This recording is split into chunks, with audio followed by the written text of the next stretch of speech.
What are the questions are asking in interview for nurses in Germany? So hello guys, मैं हूं कंचन पाटिल और मैं Germany में as a nurse work करती हूं। और आज हम बहुत ही बढ़िया टॉपिक पे बात करने जा रहे हैं। मैम, इंटरव्यू में कौन कौन से क्वेश्चन पूछे जाते हैं, प्लीज हमें बताओ। तो मैं आज ये सारे क्वेश्चंस आपको बताऊंगी एक एक करके, और वो भी एक्सप्लेन करके। सो प्लीज बने रहिए मेरे चैनल में, और चैनल को लाइक शेयर सब्सक्राइब करना ना भूले। Stay tuned till the end. Doubts या कोई भी क्वेरीज हो तो आप मेरा face to face session join कर सकते हो और आपके सारे डाउट्स क्लियर कर सकते हो रिगार्डिंग प्रोसेस, कैसे प्रोसेस होता है, क्या करना होता है, क्या नहीं, regarding Germany culture, work culture, पे स्केल्स, सबके बारे में मैं आपको गाइड करूंगी। So book my session now. और आपको पता चल गया है आज का टॉपिक क्या है। तो आज का टॉपिक है कि जब आपका इंटरव्यू होता है जर्मन एम्प्लॉयर के साथ, तो वो आपको कौन कौन से क्वेश्चन पूछते हैं कॉमनली। तो सबसे पहला क्वेश्चन होता है जो सबको ही पता है कि आपके बारे में इंट्रोडक्शन दो। तो इंट्रोडक्शन थोड़ा आपने इंटरेस्टिंग रखना, बहुत कॉमन मत रखना, उसमें अच्छे कनेक्टर्स यूज करना हमेशा। जैसे अगर आप 2-3 लैंग्वेज बोलते हो तो जैसे निश्नुअर जोंडन आउक B2 लेवल का जो आप ग्रामर है वो यूज कर सकते हो। हॉबीज बहुत सारे होंगे तो आप वो उसमें थोड़ा सा अच्छा ग्रामर यूज करो, ताकि आपका पहला जो फर्स्ट टेलिंग है वो आपका बहुत अच्छे से हो जाए। और फर्स्ट टेलिंग में मैं आपको सजेस्ट करूंगी कि जो आपका रियल है वही बताओ। कुछ फेक मत बताओ, जैसे कि हॉबीज फेक मत बताओ इनके सब, क्योंकि जर्मन लोगों को हॉबी में बहुत इंटरेस्ट होता है। अगर आपने गलती से कोई ऐसी हॉबी बता दी जिसके बारे में आपको जीरो नॉलेज हो और कभी उन्होंने उसके रिगार्डिंग क्वेश्चन पूछ लिया तो फिर आप फंस सकते हो। तो हॉबीज आपकी जो है रियल वही बताना है। तो फर्स्ट क्वेश्चन ये हो गया आपका इंट्रोडक्शन। देन सेकंड कि आप जर्मनी क्यों आना चाहते हो। ये क्वेश्चन हमेशा पूछा जाता है कि आपका जर्मनी आने के पीछे रीजन क्या है। तो आप बता सकते हो जो भी कुछ आपका रीजन हो, कि आपको न्यू कंट्री एक्सप्लोर करनी है, मॉडर्न टेक्निक सीखनी है, या जो कुछ भी हो आपका जो पर्सनल रीजन हो वो आप बता सकते हो। ओपन अप होके बता सकते हो, कोई कोई दिक्कत नहीं। यहाँ पे आपको कोई जज नहीं करेगा कि ये इसकी वजह से, ये रीजन की वजह से आ रहा है करके। ठीक है। उसके बाद आपने नर्सिंग ही क्यों चूज किया है एज ए करियर। ये भी क्वेश्चन बहुत बार पूछा जाता है आपको कि आपने नर्सिंग ही क्यों चूज किया। क्यों, अपना अपना रीजन बता सकते। कोई किसी को फोर्स से किया है, किसी ने खुद से किया है, बहुत कुछ रीजंस होते हैं। आपको जर्मन हेल्थ सिस्टम के बारे में पता है क्या, डॉइचलैंड के बारे में पता है क्या कुछ, कि कैसे होता है क्या। तो आप थोड़ा बहुत बता सकते हो जो भी कुछ आपने रिसर्च किया हो। उसके पहले आपको जब भी इंटरव्यू होगा शायद आपको पता चल जाएगा कि आपका इंटरव्यू किस जगह के लिए हो रहा है, कौन सी जगह के लिए हो रहा है। तो आपका ये काम बनता है कि सबसे पहले तो आप वो जगह कौन सी है, कहाँ पे है, और वो जगह पे कितने डिपार्टमेंट्स है, किसके लिए स्पेशलिटी है, कितने बेडेड है, वो सब आपने पहले से ही थोड़ा पढ़ लेना, ताकि आप ऐसा ब्लैंक ना हो कभी। तो आप खुद से बोल सकते हो कि हाँ मैंने आपके हॉस्पिटल के बारे में, हाँ मैंने आपके वर्क प्लेस के बारे में पढ़ा है कि ऐसा ऐसा वर्क प्लेस है, यहाँ पे इतने फैसिलिटी। तो वो और इम्प्रेसिव होता है कि सामने वाले एम्प्लॉयर्स को ऐसे लगता है कि हाँ हम कैंडिडेट जो है वो इंटरेस्टेड है, वो जानकारी ले रहे हैं अपने वर्क के रिगार्डिंग, अपने हॉस्पिटल के रिगार्डिंग। तो ये एक बहुत अच्छी चीज होती है जो आप पहले प्रिपेयर कर सकते हो। देन और क्या क्या होता है, हाँ उसके बाद आता है कि आपके कोई रिलेटिव्स या आपका कोई फ्रेंड है क्या जो जर्मनी में ऑलरेडी रह रहा है, या फिर आपको उनका एक्सपीरियंस पता है। तो आप वो भी बता सकते हो। अगर आप पहले कोई फ्रेंड नहीं है जर्मनी में तो आप वो भी बता सकते हो, या फिर अदरवाइज आप खुद भी बता सकते हो कि हाँ मेरा फ्रेंड है, यहाँ पे रहता है, वहां पे रहता है, बता सकते हो। देन ये क्वेश्चन जो है ना फ्रेंड वाला, ये तो मुझे जितने भी मैंने इंटरव्यूज दिए थे ऑलमोस्ट, मुझे बहुत सारे इंटरव्यूज में ये क्वेश्चन सेम आया था।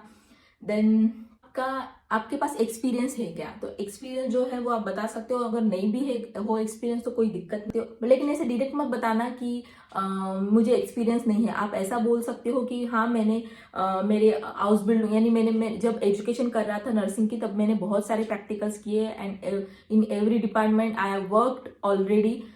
तो ये चीज है जो आपको जैसे एकदम लो करने से बचाएंगी।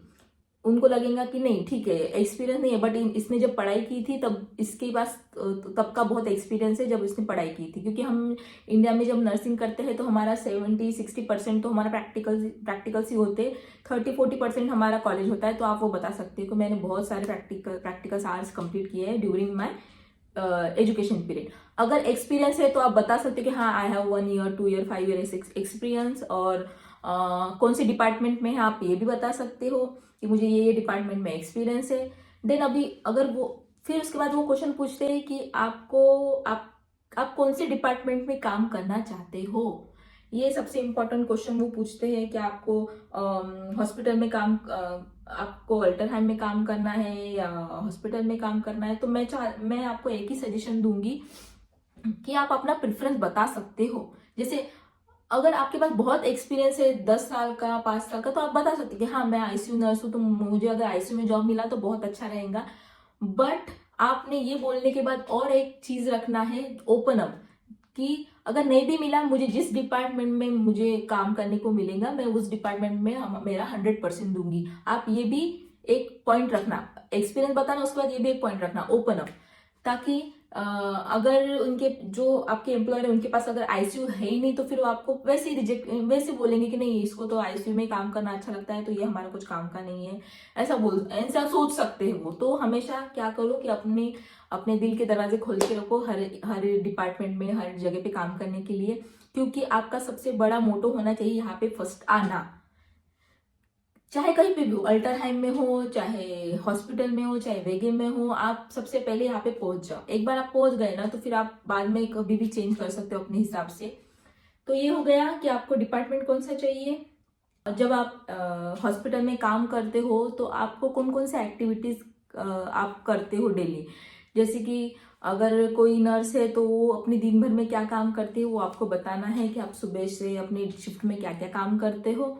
देन अगर आपके पास एक्सपीरियंस नहीं है और आपने प्रैक्टिकल सिर्फ अपने एजुकेशन के ड्यूरेशन पे प्रैक्टिकल्स किए तो आप बता सकते हो कि मेरा दिन ऐसे ऐसे रहता था, मैं इतने इतने आवर्स काम करता था और ये एक्टिविटीज करता था, जैसे वाइटल साइन चेक हो गया, बेड मेकिंग हो गया, डॉक्यूमेंटेशन हो गया, राउंड्स हो गया, ये सब कुछ आप बता सकते हो कि आप क्या क्या करते थे। आपको पूछेंगे वो कि आप सिटी में रहना पसंद करोगे या फिर किसी गांव या छोटे गांव या कुछ ऐसे जगह पे रहना पसंद करोगे। तो जैसे आपकी इच्छा, आप जो चाहे वो बोल सकते हो। बट मैं चाहती हूँ कि आप जहाँ पे भी इंटरव्यू दे रहे हो तो आप ऐसा कुछ भी ऑप्शन मत रखो उनके सामने कि वो आपको रिजेक्ट करें। क्योंकि कहीं पे भी मिले कोई दिक्कत नहीं है, सब जगह पे काम ऑलमोस्ट सेम ही होता है, सब जगह मेहनत उतनी करनी है। तो मत रखो इतने ऑप्शंस अपने पास कि हाँ मुझे सिटी चाहिए, हाँ मुझे यही चाहिए, हाँ मुझे वही चाहिए। तो थोड़ा सा दूर रहिए इस चीज़ से। फिर आपकी क्वालिटीज़ क्या है, तो आप अपनी क्वालिटीज़ बता सकते हो कि हाँ मैं पंक्लिश हूँ, मुझ में एम्पैथी है, जो कुछ भी, मैं लविंग हूँ, केयरिंग हूँ, जो कुछ भी हो आप बता सकते हो। और उसके बाद आपको पूछा जाएगा कि आपकी वीकनेस क्या है, आप अपने वीकनेस भी बताना है कि हाँ मुझ में ये वीकनेस है। इसके अलावा छोटे मोटे जो है नर्सिंग से रिलेटेड क्वेश्चन, जैसे नॉर्मल वाइटल साइंस क्या होते हैं, कितने होते हैं, तो आप थोड़ा जर्मन में पढ़ के आना कि किसको क्या क्या बोलते हैं, जैसे बीपी, पल्स, रेस्पिरेशन, ये सब चीज़ें थोड़ा जर्मन में पढ़ के आओ। उसके बाद आपको पूछ सकते हैं कि आपने मीन्स ऑक्सीजन थेरेपी के साथ काम किया है क्या, या फिर आपने ट्रकियोस्टोमी केयर कभी की है क्या, क्योंकि यहाँ पे बहुत पेशेंट ट्रकियोस्टोमी के होते हैं तो वो भी पूछते हैं नर्सिंग रिलेटेड क्वेश्चन। और उसके बाद आपका अनार कानून के बारे में पूछेंगे कि आपको अनार कानून के बारे में पता है क्या, तो जितना पता है आप उतना बता सकते हो। और उसके बाद वो आपको ये भी एक्सप्लेन करेंगे कि हमारे यहाँ पे आपका कैंटीनी से प्रूफिंग होगा या अनपासिंग होगा, ये भी चीज़ें वो क्लियर करते हैं इंटरव्यू के ड्यूरेशन में। और अगर इनकेस उन्होंने क्लियर नहीं भी की तो आप उनसे पूछ सकते हो कि मुझे कौन से एग्जाम देने होगी अगर मैं सिलेक्ट होता हूँ तो आपके यहाँ पे, तो आप ये पूछ सकते हो उनको। उसके बाद आप को पूछेंगे कि आप कुछ क्वेश्चंस है क्या, तो आप पूछ सकते हो कि हाँ मैं कहाँ पे रहूँगी या फिर मेरा रेंट कितना रहेगा। पेमेंट मत पूछना, पेमेंट पूछना अच्छा नहीं लगता है ड्यूरिंग इंटरव्यू। आपको पेमेंट पता ही चल, ऑलमोस्ट तो एवरेज ही है, सबको पता ही रहता है। और आप ये भी पूछ सकते हो कि हाँ आपके हॉस्पिटल में ऑलरेडी कोई इंडियन नर्स है क्या, ताकि आपको पता चले कि हाँ कोई तो भी है करके। और नहीं भी रहा तो फिर कोई दिक्कत नहीं है। वैसे भी जर्मनी आने के बाद आपको अलोन रहना सीखना ही पड़ता है, सब चीज़ें आपको अलोन करनी होती है। This is all. सो अगर आपको मेरा वीडियो पसंद आया हो तो प्लीज़ चैनल को लाइक शेयर सब्सक्राइब करना ना भूले। और आपको